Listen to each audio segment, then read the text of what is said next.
Hi and welcome to the channel. We have a slight deviation from the norm today with a film review. I went to a showing of Christopher Nolan's Dunkirk last night, and it has to be said that in terms of achievement, spectacle, acting, sound design and cinematography, it was extremely impressive. However, it must also be said that the script contained some peculiarities which, for me, broke the sense of immersion somewhat. This is, as has often been repeated, movie making on a grand scale, but I'll be concentrating on the smaller stuff, the glue that holds the larger scenes together, or not in some cases. The RAF, for instance, got a better crack of the whip than in most Dunkirk portrayals, but due to his minimalist storytelling technique, Nolan gave the impression that it consisted of 3 aircraft, whose formation flying was far too tight incidentally. This isn't a display, chaps. Whereas in reality a couple of thousand sorties were flown in order to keep the Luftwaffe off the troops as much as possible. The rattling of the structure as they performed turns was great, as was the camera work and wobbly voices, and the fact that they lost sight of the enemy aircraft fairly routinely was also well done.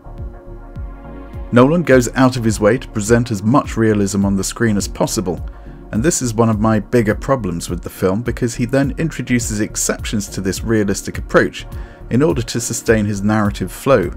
It's the story of a couple of guys trying to get off a beach, lost in the story of hundreds of thousands of men trying to get off a beach. In reality, regardless of the explosions and tension, an evacuation is a long, drawn-out, tedious affair, paradoxically both dull and terrifying for everyone involved. And while it's acceptable or even desirable to engender a feeling of terror in your audience, as much as possible needs to be done to avoid reproducing feelings of tedium.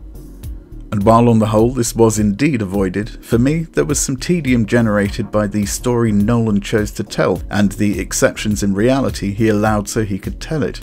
For instance, in one scene a huddle of British troops finds a beached boat and takes shelter in it, waiting for the tide to come in and float it. While they're in there, the unseen German forces start using it for target practice. I'm not sure which German commander decided that his troops needed target practice at this point, but we'll let that one rest. Anyway, tension rises with the tide as the trapped troops see that the water is now flowing in through a small collection of bullet holes. However, the water is flowing in at, say, the rate of an average bath tap, and yet, within a short amount of time, the water level is up to their waists and more. It's not a big boat, certainly, but it's a damn sight bigger than any bathtub I've seen. This is a niggly little point, I know, but if you're going to do realism, then it has to be consistent across the board, or the smaller scenes negate the drama of the bigger scenes. Rather than bending physics to fit your narrative, the narrative should have been discarded entirely if it clashed with the wider story, and was only there to generate a bit of drama which, given the circumstances, wasn't exactly in short supply. There's also a scene where Mark Rylance, playing a small boat skipper, manages to dodge a strafing from a Bf 109 by jigging the rudder at the last second. Well, boats don't behave like that. Maybe a high-speed cigarette boat would, though I have my doubts, but not a little pleasure craft.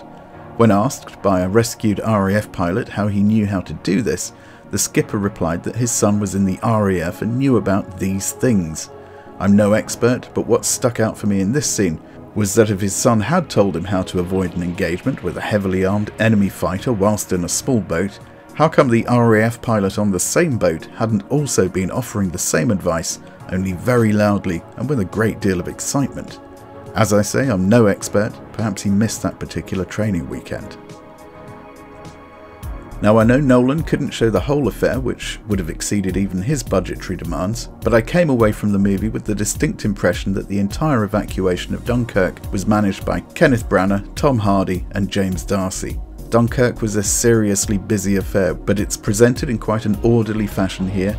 For me, the riveting 5-minute single tracking shot of the same event in the movie Atonement portrayed the organised chaos far more effectively. In fact, Kenneth Branagh, seemingly suddenly entirely alone at Dunkirk at the end, tells his army compatriot to shog off home as he's going to wait for the French. Fair enough, but really it looks like there's not even anyone left to make him a cup of tea, let alone help the further evacuation of tens of thousands of troops. He can't do it on his own, regardless of how British he is. Oh yes, and there was someone called Harry Styles in it, which was apparently a big deal, but I didn't know who he was, so just presumed he was another actor, so well done Harry, whoever you are. All in all, I suppose it wasn't a bad movie, but it was let down by following, in my opinion, the wrong story or stories. We lacked all background for the central and supporting cast, so we had to guess that Mark Rylance, the small craft skipper, was just the kind of bloke that did this kind of thing, as were Hardy and Branagh. There's no doubt, and indeed plenty of evidence to confirm that people like this were not uncommon at the time, but there was no exposition as to why they were the kind of blokes who did this kind of thing. You could argue that there wasn't enough time to tell their stories, but as Nolan manages to spread out a relatively fleeting aircraft engagement across the entire movie, I don't think you could argue it very strongly. Sometimes when a writer directs, or indeed a director writes, the results can be magnificent, but personally I think in this case a different writer, someone standing further back from the story, could have introduced a more interesting perspective. The 1958 film with the same title managed to tell the stories of people involved around the occurrence as well as within, and I think this approach could have worked equally well in this retelling, making the evacuation something that happened to a number of people in a number of different ways, rather than concentrating on the evacuation more or less from start to finish. I realised that was the whole point, but I found it less than wholly engaging. Oh yes, the soundtrack was fairly interesting, and Zimmerman, that famous raider of dead composers' rubbish bins, almost goes full Elgar at the end, but swerves at the last moment when it would have been completely acceptable to plough on. Should you go and see it? Well, if you like war movies, then certainly. It's a good war movie, rich in detail and well acted, but let down by a few silly moments which could have been avoided entirely. If you're still not sure, or your budget doesn't allow wanton cinema going, you may want to wait for the small screen release.